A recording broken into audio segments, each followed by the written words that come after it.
Hey guys, welcome back to the channel. It's been a long 2 months of not uploading. I'm glad to be back. And to be completely honest, I haven't been keeping up with the usual games I played during these 2 months. I'm a bit out of touch with regards to the meta, and it'll probably take me a while to get the cards I need to play competitively in ranked for both Vanguard Zero as well as Duel Links. But meanwhile, I've actually been playing slightly less intense games during this period, and for today's video, we're gonna take a look at a game that's fresh out of the oven, and that is Summoner's War Lost Centuria. So this is a game from Com2uS, the makers of Summoner's War, and by the time this video is released, it'll be probably about a week old. So I'll be going through my first impressions of the game, and I've been playing it a lot since it's been out. The account is still free to play, and I think I'll keep it that way, so I'll be speaking from a free to play perspective. So let's get started. So first off, on the game concept, if you've played the original Summoner's War, this game is not quite the same. I would think that this game will fall under the umbrella of strategy games. It isn't a gacha game and definitely not a direct sequel to the original Summoner's War. It is a strategy game where the battles are 1v1 and each player brings 8 units into battle, each with 1 active skill. You can also bring up to 3 active spells, and at the start of a battle, you will be randomly allocated 4 of these 8 plus 3 active abilities, and you have a mana bar that charges itself to a max cap of 10. So each of these abilities have a mana cost, and you must pay the mana to cast them. After using one of the abilities, they are replaced with another one from that pool. So you can actually see the next ability that will be coming up on the left of the skills. Unit abilities will actually return to the pool after usage and will be continually recycled, while I think the spells are actually once per battle. So this goes on until one of the players has all of their units eliminated. In addition, units actually also auto attack, and attacks and activated abilities, unless otherwise stated, will target the frontmost unit, and you cannot manually choose who you want to attack.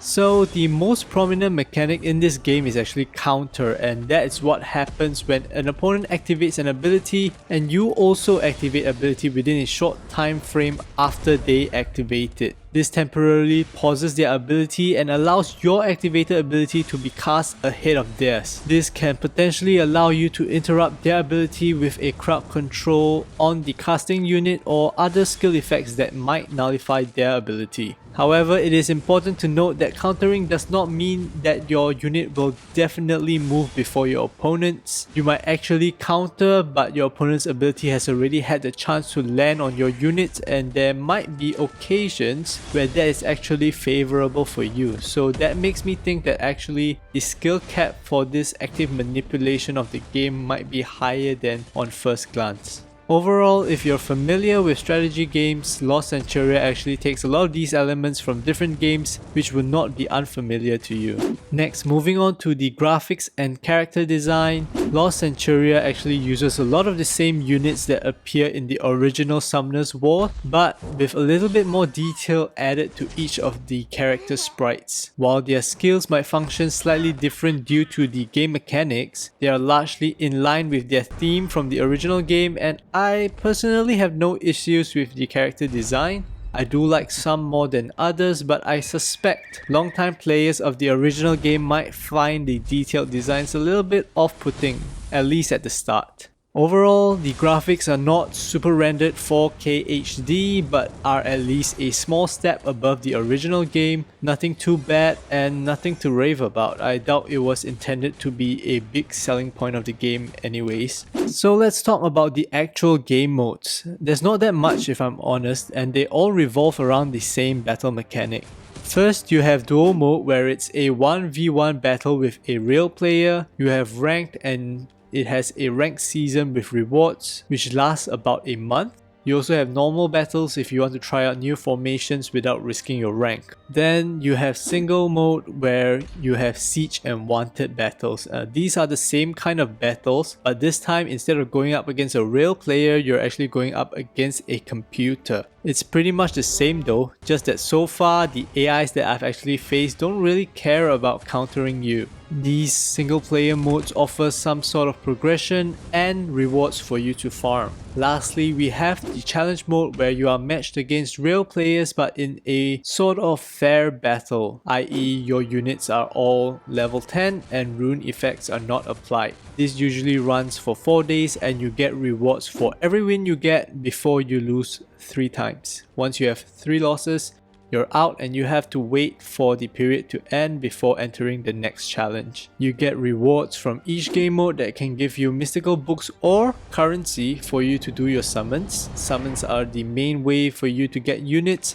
The good news is that the hero and legend monsters are not that hard to come by, not nearly as hard as they are to get in the original Summoner's War game. I've only been playing for 4 days and as of recording I have got 5 legend monsters. However, the bad news is that you're likely gonna need multiple copies of them to level up, just like in Clash Royale. You can also get skill stones from summons which can enhance the skill of your monsters, and this creates more diversity in play, but also creates more things you have to pull for. Runes still exist, they're equipment and can be pulled with farmable currency, but there are only 3 rune slots this time for each unit in this game. Now, my overall thoughts on the game. I've been playing this game for 4 days and as someone who likes strategy games as a whole, I am enjoying it thus far.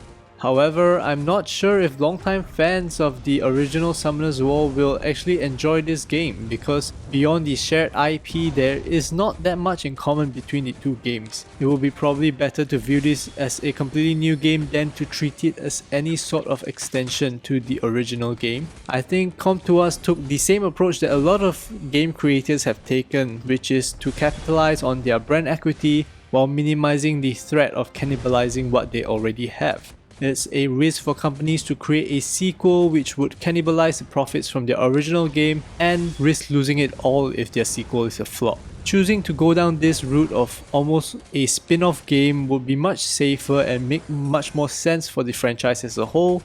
I would think that Supercell has done it successfully twice with Clash Royale as well as Brawl Stars, although I'm sure there was still some cannibalizing of profits. Building 3 successful franchises is a great feat.